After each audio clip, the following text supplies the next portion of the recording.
शुमाली वजीरिस्तान में पाक फौज के ताउन से कबायली मुशीरान और अमायदीन का अहम जिरगा। मुशीरान और अमायदीन का अमन के क़याम और फितनल खबारिश के खात्मे के लिए पाक फौज की ज़ीरो टॉलरेंस पॉलिसी का मुकम्मल साथ देने का ऐलान। शुरा ने पाक फौज, सिक्योरिटी फोर्सेस और शहदा की लाजवाल कुर्बानियों को खराज तहसीन पेश किया। शुमाली वजीरिस्तान में पाक फौज के ताउन से कबायली मुशीरान और अमायदीन का यह अहम जिरगा हुआ। मुशीरान और अमायदीन का अमन के क़याम और फितनल खबारिश के खात्मे के लिए पाक फौज की ज़ीरो टॉलरेंस पॉलिसी का मुकम्मल साथ देने का ऐलान।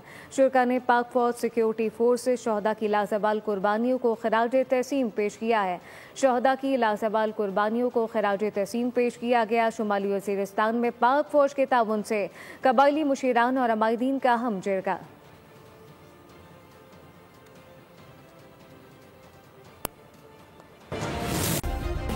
सब्सक्राइब करें और बेल दबाएं ताकि कोई खबर रह न जाए।